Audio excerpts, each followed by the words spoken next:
आता बऱ्यापैकी जागा वाटपाचा तिढा जो सुटत आहे महाविकास आघाडीचाही आणि महायुतीचा पण, त्यामध्येच एक असा इश्यू आलेला आहे. तो इश्यू म्हणजे त्यामुळं आंबेडकरांच्या अडचणीमध्ये परत वाढ होऊ शकते. अकोला मतदारसंघाविषयी आपण बोलत आहे आज. बघा, अकोला मतदारसंघामध्ये आंबेडकरांनी तिथं फॉर्म भरलेला आहे खासदारकीसाठी, आणि त्यांच्या विरोधामध्ये अभय पाटील काँग्रेसचे आणि त्यानंतर अनुप धोत्रे हे भाजपचे, ह्याची तर तिघांची तिहेरी लढत आहे. त्यामध्येच नारायण गव्हाणकरांनी पण अपक्ष फॉर्म टाकलाय. त्यामुळे हे तर चौघांची लढत होणार आहे. आणि त्यामध्येच एक नवीन ट्विस्ट तो आज आलाय, तो म्हणजे बच्चू कडूचा. बघा, आता अमरावती या ठिकाणी खासदारकीसाठी नवनीत राणा, ज्या बंटी बबली म्हणतात आपल्या महाराष्ट्रामध्ये, त्यांना तिकीट दिलेलं आहे भाजपचं. त्यांनी आपल्या पक्षाला सोडचिठ्ठी देऊन त्यांनी भाजपामध्ये प्रवेश केला आणि त्यांना तिथं तिकीट मिळालं. आणि त्या तिकिटाला बच्चू कडूंचा हा विरोध होता. बच्चू कडूंनी त्यांनी वारंवार अमरावती मागितली होती, पण त्यांना अमरावती दिली नाही. आणि त्यावेळेस बच्चू कडू नाराज, त्यांनी धमकी हे पण दिली शासनाला की आम्ही आता भाजपमध्ये राहत नाही, आम्ही आमचा मार्ग वेगळा स्वीकारतो. आणि त्याला नाराज पहिले बच्चू कडू आहेतच, पण त्यानंतर बच्चू कडूंनी रामटेकमधून बर्वेंना आपला पाठिंबा दिला. आणि विदर्भामध्ये अमरावती, अकोला, नागपूर ह्या बाजूला थोडंसं वर्चस्व बच्चू कडूंचं आहे बऱ्यापैकी. यामध्येच अमरावतीचा अचलपूर मतदारसंघ असेल, अमरावती असेल, अकोला असेल, हे त्यांच्या कार्यक्षेत्राच्या जवळ आहेत. अशामध्येच त्यांनी उल्लेख अजून एक केला, त्यांचे कार्यकर्ते आहेत अकोलामधील प्रहारचे. त्यांनी आज एक मीटिंग घेतली. त्यांनी सांगितलं की अकोल्यामधून अभय पाटील यांना आम्ही पूर्णपणे पाठिंबा देत आहोत. अभय पाटील हे संघाच्या विचारसरणीचे आणि काँग्रेसचे उमेदवार आहेत.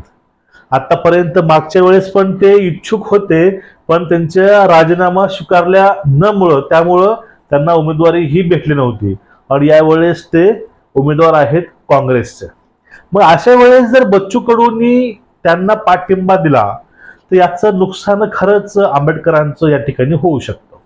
आता समजून घ्या, हे पूर्ण मॅटर समजून घेऊया की बघा, विधानसभेमध्ये एक वेळेस बोलताना बच्चू कडू म्हणले होते की तुम्ही एक वेळेस चान्स हा आंबेडकरांना द्या मुख्यमंत्री म्हणून महाराष्ट्राचा. म्हणजे आंबेडकरांविषयी आतापर्यंत बच्चू कडूंनी नेहमी सकारात्मक गोष्टी बोलल्या होत्या, दोघांचे विचार जुळायचे. मराठा आरक्षणाच्या माध्यमातून बच्चू कडू जवळ आले होते आंबेडकरांच्या वैचारिक दृष्ट्या. पण या ठिकाणी असा महाराष्ट्रात पाहायला मिळालं, महाराष्ट्रामध्ये चर्चा ही पण चालू होती की बच्चू कडूचा प्रहार आणि वंचित ही एकत्र येऊन निवडणुका लढवेल, ह्या पण गोष्टी बोलल्या जायच्या. मग एवढं असताना अचानक जो निर्णय बच्चू कडूच्या कार्यकर्त्यांनी घेतलेला आहे अकोला जिल्ह्यासाठी, त्यांना हेही माहिती आहे की अकोला जिल्ह्यामध्ये प्रकाशजी आंबेडकर यांच्या वंचितकडनं स्वतः आंबेडकरांनी तिथं फॉर्म टाकलेला आहे. एवढं असूनही ते पूर्णपणे पाठिंबा देत आहेत अभय पाटील यांना. आता डॉक्टर अभय पाटील यांना पाठिंबा म्हणजे त्यांचा पाठिंबा हा आता वंचितला नसणार आहे, त्यांचा पाठिंबा खुला हा काँग्रेसकडनं असणार आहे. कारण त्यांनी स्पष्ट सांगितलं की आमचा जर भाजप संबंध कुठला संबंध नसेल तर आम्ही पूर्णपणे सपोर्ट भाजपला पाडण्याकरता करू. आणि त्यांनी जे पहिली चाल आहे त्यांनी अकोल्यातनं ही चाल टाकलेली आहे आणि अकोल्यामध्ये ते पूर्णपणे सपोर्ट हा अभय पाटलाला करणार आहेत. आता याविषयी आपल्याला अजून गोष्ट सांगता येईल. बघा, यापूर्वी अकोल्यामध्ये तिहेरी लढत होती, काँग्रेस, वंचित आणि भाजप. आणि त्यामध्येच एक भाजपचे कार्यकर्ते म्हणा किंवा भाजपचे एक नेता नारायण गव्हाणकर हे त्या मतदारसंघामधील भाजपचं डोकेदुखी बनले होते अगोदरच, कारण त्यांनी अपक्ष म्हणून तिथून फॉर्म टाकला होता. आणि त्यांच्या फॉर्ममुळे निश्चितच फायदा हा वंचितला होणार होता. पण या ठिकाणी गोष्ट अशी झाली की बाळासाहेब आंबेडकरांनी काँग्रेसला 7 जागी पाठिंबा दिला. त्यांनी पाठिंबा हा राष्ट्रवादी पण दिला, पण एवढे दोघांना पाठिंबे देऊन सुद्धा काँग्रेसनी अकोल्यातनं उमेदवार दिला. आणि त्यानंतर त्या उमेदवाराला साथ ही आता बच्चू कडूची प्रहार देणार आहे. आणि म्हणजे यातूनच आपल्याला असं स्पष्ट दिसतंय की प्रहारच्या शिरकावामुळं नक्कीच तोटा हा वंचितला या ठिकाणी होऊ शकतो. कारण प्रहार सोबत पण ओबीसी मतदारसंघ बऱ्यापैकी येतो, वंचित मतदारसंघ येतो, मुस्लिम लोक जोडलेले आहेत प्रहार सोबत. याचा फायदा नक्कीच प्रहारला म्हणजेच महाविकास आघाडीला या ठिकाणी होऊ शकतो. आता या ठिकाणी फक्त एवढी गोष्ट आहे, आपण बघा पाठीमागे व्हिडिओ केले त्यामुळे मला सांगितलं होतं की मी बाळासाहेबाला जिंकायचं असेल तर त्याने तिथे लहान लहान पक्ष एकत्रित करावे त्यांना लागतील. जोपर्यंत अकोल्यामधील लहान लहान पक्ष एकत्रित एक मूठ बांधून येणार नाही तोपर्यंत आंबेडकरांचा विजय हा थोडासा अशक्यच वाटतोय अकोल्याचा. पण एवढ्या गोष्टी शक्य होत्या. पण या ठिकाणी आता लहान लहान पक्ष तुम्ही जमवलेही तर त्यावेळेस असं ज्या लोकांचं राजकीय जे पक्ष आताचे आहेत ते पॉवरमध्ये आहेत तर त्याने तर साथ काँग्रेसला दिली, अशा वेळेस याचा तोटा हा नक्की वंचितला होणार आहे. बच्चू कडू सोबत त्या ठिकाणामधील जर अमरावती असेल अकोला असेल त्या भागामध्ये थोडंसं वर्चस्व प्रहारचं आहे, बच्चू कडूंचं आहे त्या एरियामध्ये.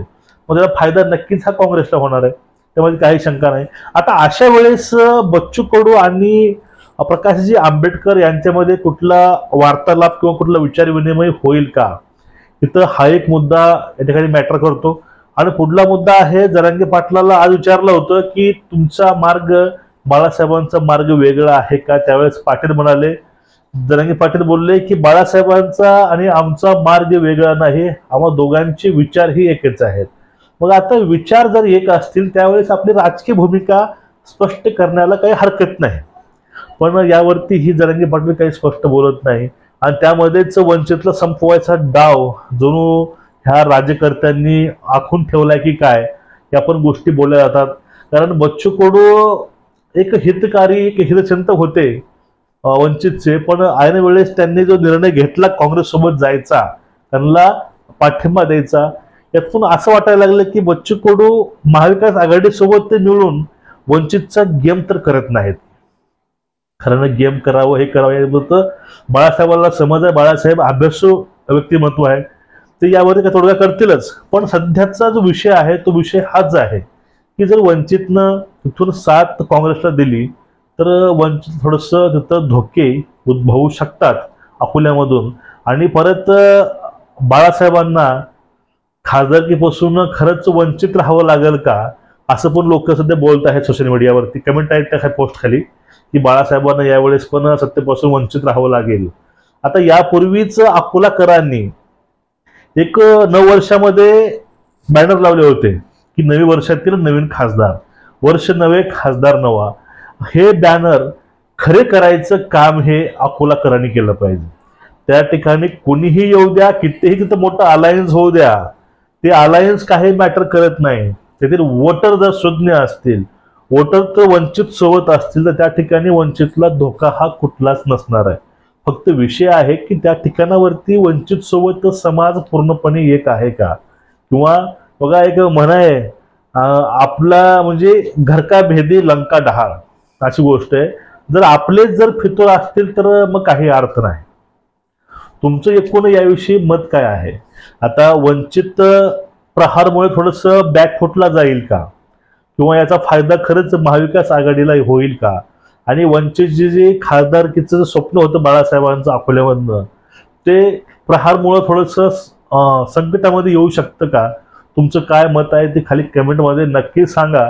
आणि हा जो निर्णय आहे बच्चू कडूंचा तो आंबेडकरांसोबत असायला पाहिजे की काँग्रेससोबत असायला पाहिजे, तुम्ही हे पण नक्कीच कमेंटमध्ये सांगा.